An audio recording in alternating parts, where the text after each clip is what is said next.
Hello दोस्तों, कैसे हैं आप सब लोग। आशा करते हैं अच्छे होंगे। स्वागत है आप सबका एजुकेशन चैनल पर, जिसमें हम देख रहे हैं भाषा सागर कक्षा 3। वीडियो को देखने के लिए चैनल को लाइक शेयर सब्सक्राइब कर लीजिए। आइए पढ़ते हैं इस वीडियो के माध्यम से इस पाठ को।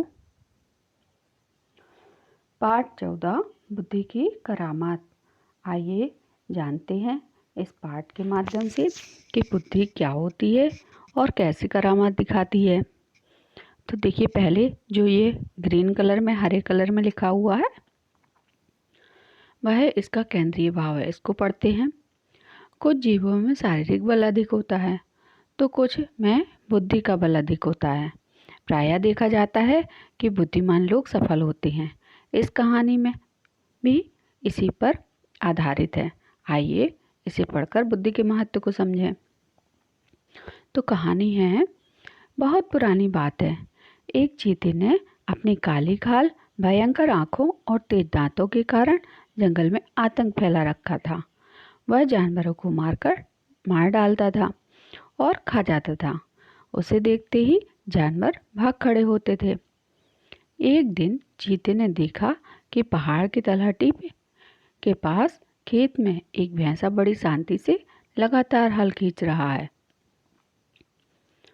उसके पीछे पीछे एक किसान चल रहा था। वह लगातार उस पर चिल्ला रहा था और बार बार बैंत मार रहा था। तो देखिए, ये है किसान, और ये किसान इतने बड़े भैंसे को मारे जा रहा है और हल चला रहा है।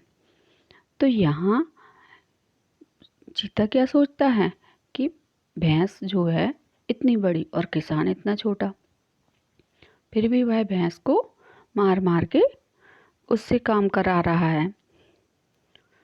चीते को बहुत आश्चर्य हुआ कि भैंसा इतना विशाल और किसान इतना छोटा सा, फिर भी उससे मार खा रहा है। जब किसान पेड़ की छाया में आराम करने गया तो उसने भैंसे से पूछा, दोस्त एक बात बताओ, तुम इतने लंबे चौड़े तगड़े हो, अपने चाकू से तेज नुकीले सींगों से उस आदमी को सरलता से मार सकते हो। मुझे समझ नहीं आता कि तुम इतने दब्बू क्यों हो। भैंसे ने व्यवस्था से चीते को देखते हुए देखा और उदासी से बोला, दोस्त मेरी मजबूरी है। वह छोटा जरूर है लेकिन उसके पास बुद्धि है। तो यहाँ भैंसा समझाता है चीते को कि मैं उससे मार ऐसे नहीं खा रहा हूँ, उसके पास दिमाग है, बुद्धि है, बुद्धि के बल पर वह मुझे चला रहा है। बुद्धि? चीते ने आश्चर्य से पूछा, यह बुद्धि क्या चीज होती है? भैंसा खुद नहीं जानता था कि बुद्धि किसे कहते हैं, लेकिन वह चीते के सामने जाहिर नहीं होने देना चाहता था।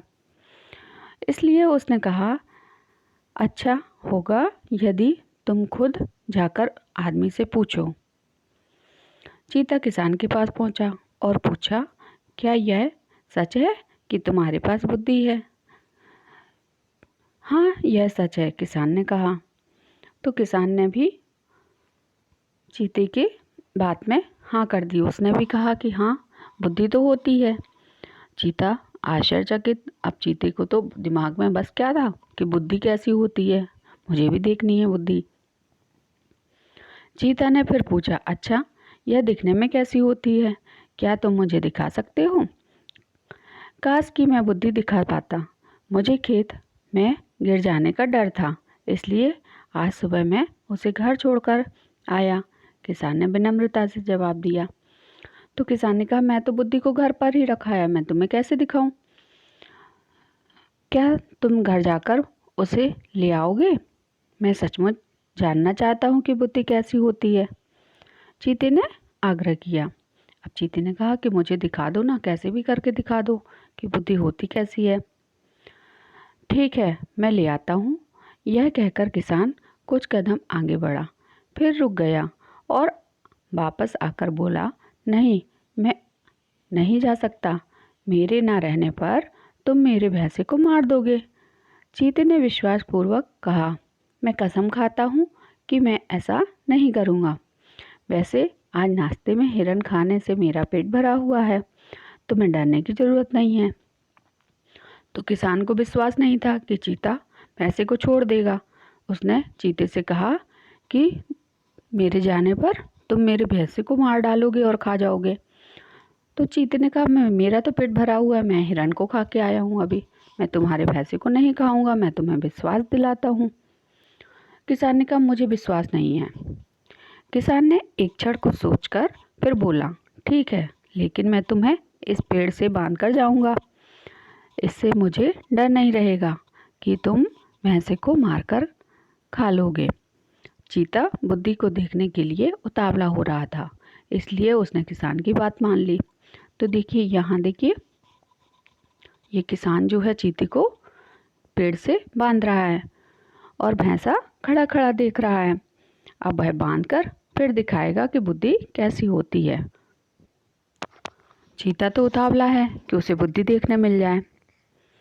किसान ने उसे पेड़ पर बांधकर चारों तरफ सूखे पत्ते सूखी लकड़ियां बिछा दी, उसमें आग लगा दी, फिर बोला यह मेरी बुद्धि है। उसकी लपटें तेज होती जा रही थी। आग में जलते चीते को देखकर भैंसे को हंसी आ गई और वह हंसते हंसते एक चट्टान पर गिरा। उसके ऊपर के जबड़े के दांत टूट गए। चीता तभी छूटा जब रस्सियां जल गईं। दर्द से कराहता हुआ वह जंगल में भाग गया। तभी से चीता परिवार के सदस्यों के बदन पर जलने के रूप में काली भूरी धारियां जन्म से होती हैं और भैंसा परिवार के सदस्यों के ऊपरी दांत जन्म से नहीं होते हैं। तो यहाँ कुछ कहावत के बारे में भी बताया गया है। और ऐसे किसान ने चीते को अपनी बुद्धि दिखाई। उसने जब उसको पेड़ से बांधकर सूखे पत्तों को डालकर और जब उसमें आग लगा दी और चीता जलने लगा, उसकी आग की लपटें तेज हो गई, तो चीता जलने ही वाला था। किसान ने कहा देखा ये मेरी बुद्धि है। और जैसे ही रस्सियां खुली उसकी आग की लपटें, रस्सियां जल गई आग की लपटों से। तो रस्सियां जलने के बाद चीता छूट गया तो अपने जंगल की ओर भाग गया वह, है ना। तो किसान ने कहा यह मेरी बुद्धि है, तुम चाहते तो तुम मुझे खा जाते, लेकिन मैं अपनी बुद्धि का प्रयोग करके तुम्हें ही डरा के और दुख पहुंचा के तुमको ही भगा दिया। अब जो चीता परिवार और ऐसे में भैंसा देखता रहा, भैंसे को बहुत तेज हंसी आ गई कि इतना भारी भरकम चीता जो सबको खा जाता है, जिससे सब डरते हैं, और ना कुछ किसान ने उसे बांधकर और उसको ही मारने का प्रयास कर दिया। तो भैंसा हंसते हंसते एक चट्टान से जा गिरा, उसके ऊपर के जबड़े के दांत टूट गए और यहाँ चीता जो जल गया था तो उसके शरीर में काले काले चिकत्ते पड़ गए। और तभी से माना जाता है कि भैंस के ऊपर के दांत नहीं होते हैं और चीते के शरीर में काले काले दाग बने रहते हैं। तो ये कहानी कहाँ से ली गई है? ये कहानी वियतनाम की है, वियतनामी लोक कथा है। लोक कथा जानते होंगे आप, जो लोगों में प्रचलित होती है, कहावतें होती हैं कुछ। तो ये इसका नैतिक मूल्य है, जिसके पास बुद्धि होती है उसी को सफलता मिलती है। अतः हमें कोई निर्णय लेने से पहले विचार करना चाहिए। यहाँ हमारा यह पाठ समाप्त हुआ। आगे की वीडियो में इस पाठ के प्रश्नों के उत्तर को करेंगे। इसको हम यहीं समाप्त करते हैं। धन्यवाद।